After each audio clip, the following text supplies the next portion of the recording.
Is it okay to drop another year and prepare for the exam again? That's a difficult question, and the answer to this question would not be the same for everyone.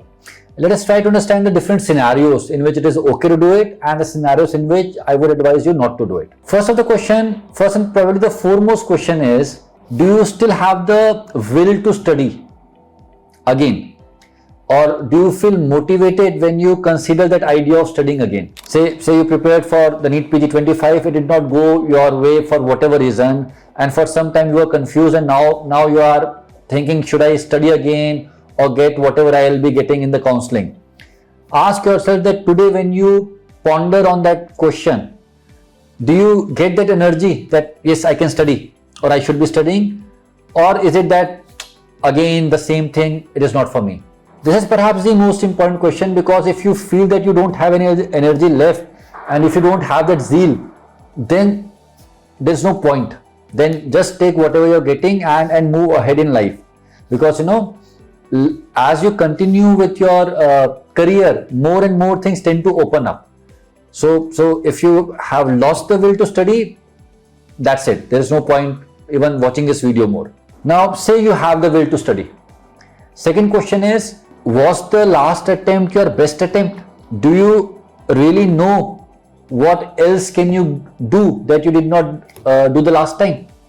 If your answer is that I did everything that I could do and it was my best attempt, again I would say, rather than dropping another year, pick whatever you are getting. But if you say that I was doing internship, or if you say that something happened because of which I could not study, I was in a job, whatever it is, and that is why I could not get enough time, I could not revise, I could not complete the course, I could not do the MCQs, whatever it is. If those are the cases, then again, that gives you a strong reason to consider preparation again. But when you plan to prepare again, a thought comes in your mind that the competition is becoming tougher every year. More and more students are studying very hard. What if I don't get even this rank? And then your mind tells you that so and so senior of yours dropped another year and ended up getting a rank worse than what he got the last time. This is nothing but anxiety speaking. Your mind tells to recall that one event or the two events where the students ended up getting rank worse than their past attempts, but it simply and conveniently disregards hundreds and thousands of students whose rank got improved in the next attempt. So do not get fixated on one or two cases. I mean, you are medical students, you have basic understanding of statistics. We have to look at the data in a proper way. We cannot single out one or two people and extrapolate the data. It doesn't work that way. For vast majority of students, and when I say vast majority, probably the number would be more than 90%, the rank tends to improve, and for a lot of them it improves tremendously. So just because one or two seniors had a misfortune of getting a worse rank does not mean it's going to happen to you. The probability of that is very low. Secondly, this whole thought that competition is becoming tougher with every year, there is no reason to believe that. The number of students are of course increasing, but so are the number of seats, right? So we cannot say that the competition is becoming tougher. And for you as an individual, the chances that your rank would improve, as I said, are much more higher than the chances that it would not improve. So again, if you have the will to study and if you know what needs to be fixed in your preparation, you should take that chance. And third point, apart from these practical points, see, as you grow up, you tend to regret things that you did not do rather than regretting the things you did and failed. Let's take the worst case scenario, that you prepared for the exam and you did not do well. Your rank, say, went from 70,000 to 75,000. What is the regret that you would carry? That you invested one more year and did not get anything out of it, right? That's not going to trouble you later on. But if you did not study and if you did not get into the branch that you always wanted to, the regret that you could have invested one more year might stay in your heart probably for years to come. As I said, we tend to regret things that we did not have the courage to do much more than any regret that we have for things in which we failed. Because when you fail, you at least have that satisfaction that I gave it my best shot. I did what I could do, did not go my way. Let us do something else. But that thought, what if, What if I had done that? What if I had the courage to do it? Those thoughts sometimes haunt you.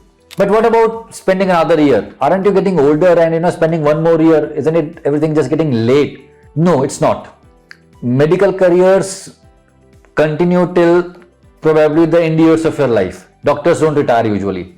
So if your career is going to go till 70 years of age, whether you start at 28 or 27 or 29 is hardly going to make any difference. It is not going to make any difference.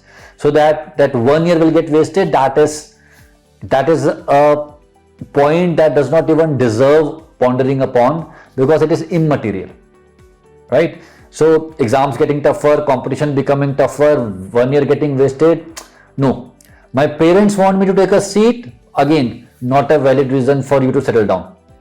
Respect your parents. Their thoughts are very important. They have nothing but good intentions for you. But what they are saying is based on the prejudices that they have.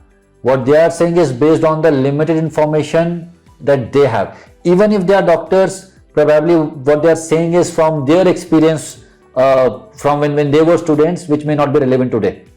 Another scenario: my parents have got money and they want me to take a private college seat, but I want to study, but they are pressurizing me. I have got two things to say to this. First of all, if you have money and if you can get a seat in a private college, and if you are okay with it, there's nothing wrong, right? Taking a seat in a private college, there's nothing wrong. And it's not that you'll get stamped that you are from a private college and it's going to harm your career. It doesn't work that way. When you get into practice, these things stop mattering. What matters is how you see the patient. What is your response? How are your skills? And anyways, later on you can always go to a big government hospital and have a better patient exposure. At the same time, if your heart says that I am much better, this rank does not justify my talent, this rank does not justify the hard work that I can put, and I want to prove it to myself. Forget about the word, I want to prove it to myself, and I want to get into a government college. If that is the thought, by all means study, even if your parents do not want you to. That thought should come from your heart.